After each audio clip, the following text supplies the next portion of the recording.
I'm so happy to be like doing this. I'm a little nervous because I am getting back into the podcasting space. It's something that I've like taken a break from.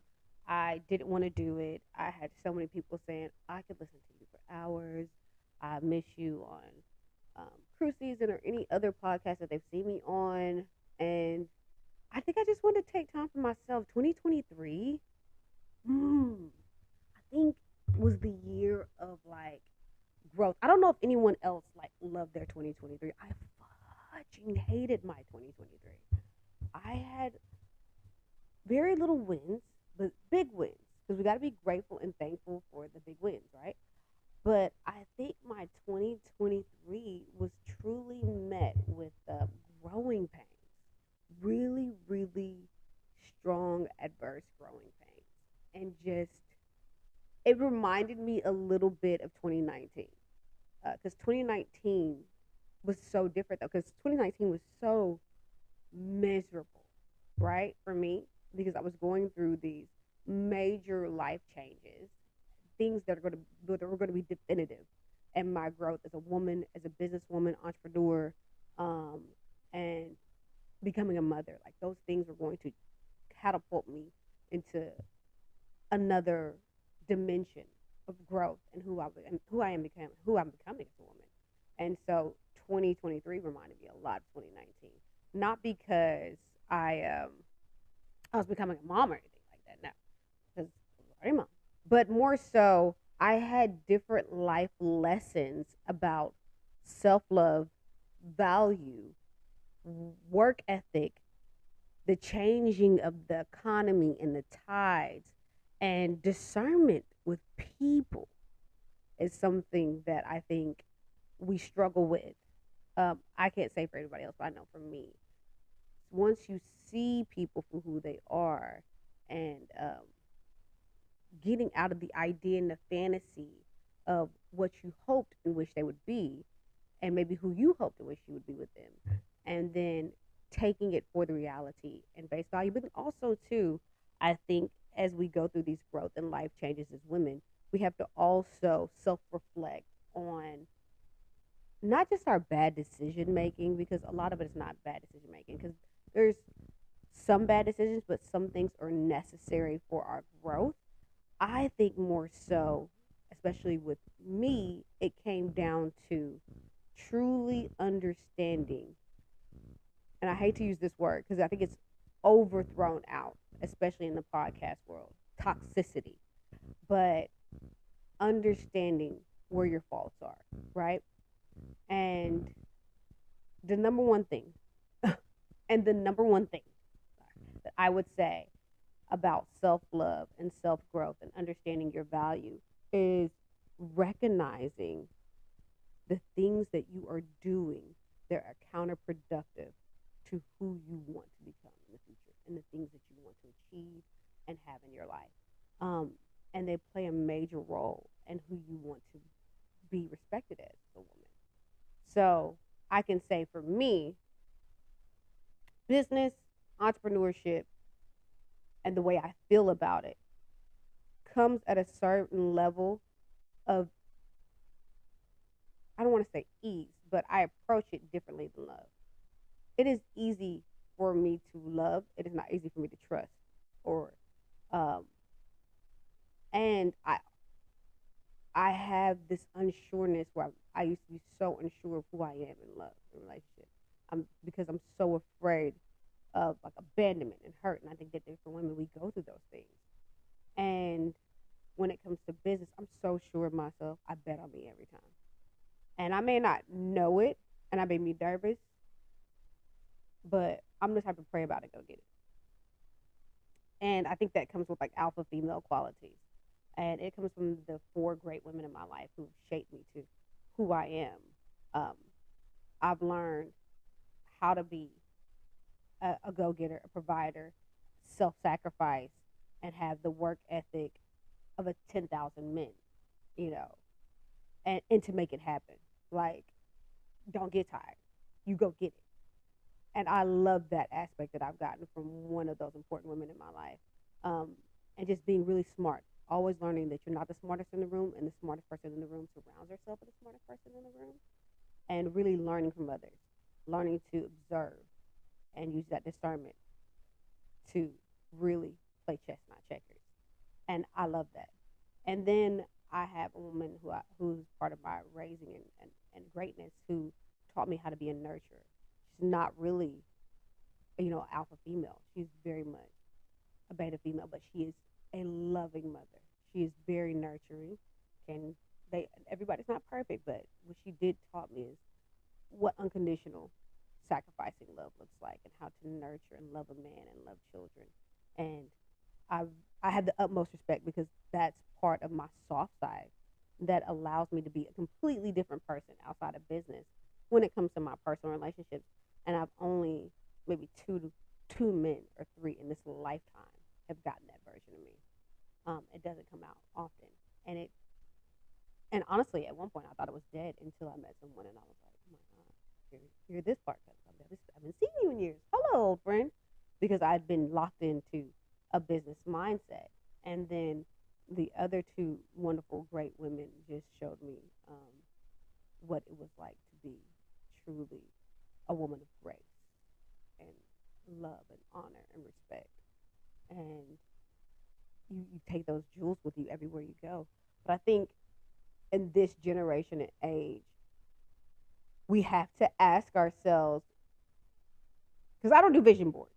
I don't do vision boards. I used to every year up until recently. This year I said I'm not doing it because the majority of the great things that I've accomplished in life were not on a vision board. I literally just said, I want to do that. I'm going to get it. Um, and the things that were on vision boards, I had the past 3, 4 years, I didn't really accomplish those things. I may have checked some of the boxes, but it's a disappointment. The things that I have manifested and brought into fruition were not on a vision board. I may have written down, tore it up, burned it, and boom, or tweeted it out into the atmosphere. There are a couple of things that I have tweeted and watched them come into fruition. But I truly believe you want it, you write it down, you put in detail what you want it to look like, and then you put it away. But I'm not really into the vision boards anymore because I go and I'll be like, oh, I wanted this at this time and this day. You don't get it. You're like, ah, and it was just so annoying. I think you should just really, when you're growing and you're deciding who you want to be as a woman, you need to pinpoint what you want that to look like. Write that down, and then write down what you want your spouse, what qualities you want to have, your deal breakers. Like write it down in detail. Don't be like, I just want him to be fine. A whole lot of money. Like, no, you need to be really detailed. Is he understanding? Does he have great communication skills? Do you have incredible love making? Do you never get tired of being around one another? You never get tired of talking to him. You enjoy his company. He brings you peace. His smile is enchanting. His eyes you could just drown in. Like, these are things that I wrote down in detail. Like, he's proud of me. Things that I didn't get in other relationships that are necessary. I cannot live without them. I put them on there, and I think the two things I left off were like great communication and something else. And then I went back and I wrote it down again. And I was like, great communication, honesty, respect, love, puts me first. Like, those things had to be added back in there. But then I came into an epiphany in 2023 about who I am and some of the mistakes that I've made in previous relationships, and which I don't think I've made in my last relationship, but in a previous very serious relationship that I had for about 4.5, 5 years,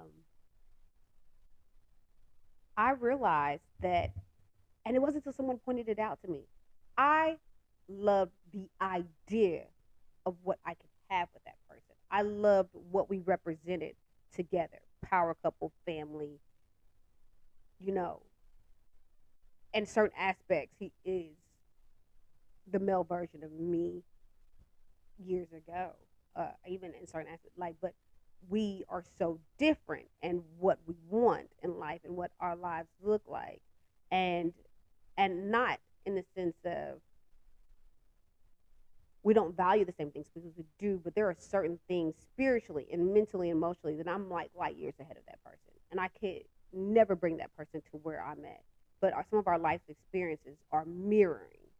And these could be a karmic soul connection or a soulmate. I kind of, more so I think it was a karmic soul connection because karmic soul connections are still amazing, but they're meant to grow you and teach you and to rapid change you. And I think that is the most rapid change, the most transformative change I've ever had in a relationship because I had to realize one, self love and value, self respect. Okay. Am I emulating the things that I say that I want? And then, most importantly, do I really, really, truly am in love with this person? Or am I in love with the idea of what we can have? And am I just so invested that I've put so much into this relationship that I'm not willing to leave, even when I'm at the most unhappiness and the most miserable I've probably ever been in my entire life, in a very long time? Am I not willing to leave because of my investment? Or more so, I wanted reciprocity. I wanted that person to love me and value me the way that I thought I needed to be loved and valued and the way that I had poured into them. And it was never going to happen. It was never going to happen. Because for someone to do that, they have to, one, be in a space to give you that. Two, they have to love themselves that much. They've had to have a lot of healing. And then three, they have to see you as their end game. And sometimes men don't really see you as the end game as far as you're my dream girl, I'm in love with you. You just check boxes for them. Like smart, boom, educated, money, focused, entrepreneur, hardworking, giving, caring, mother, nurturing, good mother, good person. She's a good life partner. But does she set my soul on fire? Probably not. So you're never going to get reciprocity from somebody like that. And I think that I was more so invested into a situation where I just wanted them to be in love with me and to have them to be in love with me the way that I was in love with them, the way that I thought that I was in love with them, the way I was investing into them. And they were never investing into me in that way. And you know if a man truly loves you because he invests in you. And I'm not just talking about finances because that could be a man's love language. But I'm talking about time. Ooh, that's the number one thing I learned. That men give time to women that they truly value or are in love with. Time is something that men who really are chasing their dream don't have a lot of. And if he gives you his time, he loves you. Respect. Then the money and all of that comes with it. Any man can give you sex. Any man can come call you up at 2, 3 in the morning and pull up midnight after 10 o'clock. I don't even answer the phone after 10 o'clock in the morning. This is not a whorehouse. So, like, any man can pull up and do those things for you. But the man that actually invests in your future, he wants to hear your plans. He wants to help better you. He wants to be a part of your life. He plans for you to be in his life. He invests in you. Well, I mean, that's reciprocity. And I didn't get that to a certain extent. I got little things here and there, and I got more things as I left the relationship. But that person was invested into what they built, not, again, the same thing. So I had to really learn that. And then when I got into a relationship almost a year later, I didn't look to change that person. And most importantly, I didn't anymore look for someone to make me happy. My happiness is not based on if my spouse or my potential mate can make me happy. I make myself happy. That is impossible to put that type of pressure on someone and expect them to make you happy every day. That's not going to happen. You have to make yourself happy. And I'm really big on making me happy. I dated myself. I didn't have sex. I sustained. I was celibate. I really took the time to invest into my education again and my career and my business. And, you know, like everybody tells you, level up, level up, level up. But in the process of leveling up, don't make it just about money. Don't make it just about status and making your body look good. I did all those things. your body can look great, teeth can look great, hair, ass, titties, everything on point. But if your soul and your mind and your spirit are not on point, you are just a pretty mess. And I was a pretty mess. I mean, I was fine as hell. I'm fine as hell. But I was a mess, like on the inside. And I really had to take the rest of 2023 to clean that up, like to completely clean that up. And I realized top three things about myself that were not healthy. One, I don't try to change anybody else. I don't try to change them to fit what I want from them. Either when I meet them, I can love you where you're at in life, and you can be ready to love me where I'm at in life, and we can come together. But my happiness again does not depend on you, but we can make each other happy, and we can meet each other in the middle to achieve our goals. And if you are him, I will be completely submissive and let you lead. But I have end goals. I don't date to just date. I date for a purpose. And if I get in it and I see that it's not going or growing to where I think that it's going to be beneficial, not just for me, but for the both of us, and I'm not looking to make you love me. Either you love me or you don't. Because if you do, the reciprocity is going to come regardless. And I don't have to beg or plead and become so frustrated with myself and then feel like, well, what's wrong with me? Why am I not lovable? And there's nothing wrong with me. Just maybe right person, wrong time, wrong person, wrong time. And so that was something that I really understood. I didn't try to change the person. I accepted them for where they were. And then once I realized that they weren't going to meet me where I was at, and then it was time to go. Two, attention seeking. Get back. Like, I had that so bad. It's so hard to say. It's a very toxic trait. And I realized that I think I took that toxic trait on probably late teens, college. When I realized that mountains would move for me as long as I looked good and pretty. And I could talk that talk and walk that walk. And in this lifetime of where we have these like social media influencers where it's a skinny waist, big booty, nice chest, place card never declines. I really put a lot of value into that. Like that's what I allowed people to see. I never allowed them to see how much I read, how much I pray, um how much I take time out for family. I never let them see who I really was. I only let them see the character Misha the Diva. I I only let them see my radio personality. Sexy swimsuits, walking through and I would get these guys that were or that image was attracting, and then they would try to date me, and then they would be like, "Oh my God, you ain't nothing like what you posting on Instagram. Why do you post that shit? Like this is." It was like, "Ha ha, gotcha." You thought you were getting a sex kitten. Um, and matter of fact, the last guy who I was in love with, he told me he was like, "When I first saw you, I thought you were just fuckable." I like, and then we sat down and had I was gonna say 3-4 hour conversation, and he's like, "Immediately, I took you out of this box and put you into this box. You're not that girl." I did not realize that, and I was like, after that, I was like, you know what? We're gonna have to put her in the box and send her away. Am I still sexy and beautiful, and can I be that? Yes, but I no longer want to attract or be the things that represented, my Misha the Diva era, my 20s, and my attention seeking. And we can say, oh, you don't want attention seeking, but no, it feels good. It feels good when we get validation from other people. Like, you didn't want me, but look at these 2,000 other men that are validating me.